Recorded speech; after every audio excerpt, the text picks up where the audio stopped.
ಅದಕ್ಕೆ ಈ date of birth ಪ್ರಕರಣದಲ್ಲಿ ನಿಮ್ಮಲ್ಲಿ ಇದನ್ನು ಹಿಂದೆ ಕೇಳಿದ್ರಲ್ಲ, ಹಿಂದೆ ಕೇಳಿದಾಗ್ಲೇ ಹೇಳ್ಬೇಕಾಯ್ತು ಅವರು. 1ನೇ ತಾರೀಕು ಜನವರಿ 1992 ವಾರ ಬುಧವಾರ ದಿವಸ 7:45 ಬೆಳಗ್ಗೆ ಅನುರಾಧಿ ನಕ್ಷತ್ರ 1ನೇ ಪಾದ ರುಚಿಕ ರಾಶಿ ನೀ ಅಂತ ಬರುತ್ತೆ. ಅದು ಶನಿ ದಶಾಭುಕ್ತಿ ಆಗುತ್ತೆ. ಆ ಶನಿ ದಶಾಭುಕ್ತಿಯಲ್ಲೇ ಎರಡು ವಿವಾಹ ಆಗೋ ಯೋಗವಿದೆ ಅಂತ ಅವಾಗಲೇ ಐತಿ. ಒಂದು ಅರ್ಕ ವಿವಾಹ ಯೋಗ ಮಾಡಿ ವಿವಾಹ ಮಾಡಬೇಕಾಯಿತು. ಅದಕ್ಕೆ ಏನಾಗಿತ್ತು ಅಂತಂದರೆ, ಮಾಡ್ಕೊಂಡು ಗಂಡನ ಬಿಟ್ಟು ಮತ್ತು ಇನ್ನೊಬ್ಬರು ಮಾಡ್ಕೊಂಡು ಹೋಗ್ತಾರೆ ಅಂತಕ್ಕಂಥದ್ದು ಇದರಲ್ಲಿ ನಾನು ಹೇಳಿದೆ ಅದು ನಿಮ್ಗೆ ಆವಾಗಲೇ, ಹೌದಲ್ವ? ಹೌದು. ಇದರಲ್ಲಿ ಎಷ್ಟು ವರ್ಷದ ಮಗ ಈಗ? 12 ವರ್ಷದ ಮಗು ಬಿಟ್ಟಿದ್ದಾರೆ.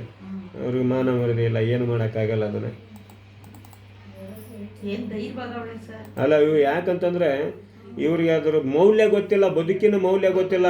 ನಾವು ನಮ್ಮ ಮಕ್ಕಳು ಈಗೇನೋ ಅಂತಾವೆ, ನಾವು ಏನಂತ ತಿಕ್ಕ ಮುಖ ತೊಳೆದು ಸುನೋ ಪೌಡ್ರ್ ಹಚ್ಚಿ ಒಳ್ಳೆ ಒಡವೆ ಹಾಕೋಬೇಕು, ನಮ್ಮ ಮಕ್ಕಳು ಚೆನ್ನಾಗಿರಬೇಕು, ನೆರಳಲ್ಲಿರಬೇಕು, ವಿದ್ಯಾಭ್ಯಾಸ ಮಾಡಬೇಕು, ಒಳ್ಳೆ ಮಂತನ ನೋಡಿಕೊಡ್ಬೇಕಂತ ನಮ್ಮ ಆಸೆಗಳಿರುತ್ತೆ.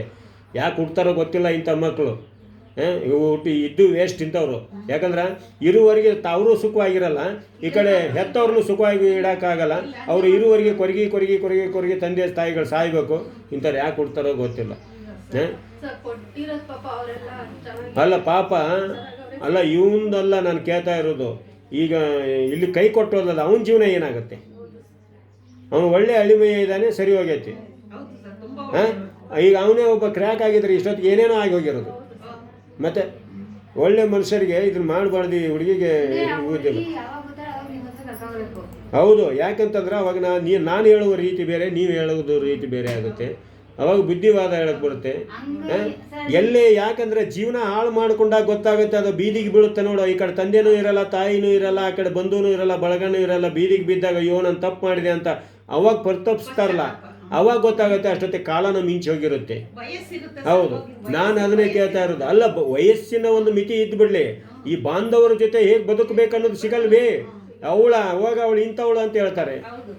ಅದನ್ನ ಆ ಹುಡುಗಿನೇ ತಿಳ್ಕೊಬೇಕು ಅದನ್ನು. ಅದಕ್ಕೆ ಇಂಥದ್ದು ಯಾಕಂದ್ರೆ ಬಂದಾಗ ಅದನ್ನು ತಿಳಿಸಿ ಅದಕ್ಕೆ ಉತ್ತರ ಹೇಳೋಣ ಸ್ವಲ್ಪ. ಯಾಕಂದ್ರೆ ತಪ್ಪೇನೆ, ಯಾರು ಮಾಡಿರೋ ತಪ್ಪೇನೆ.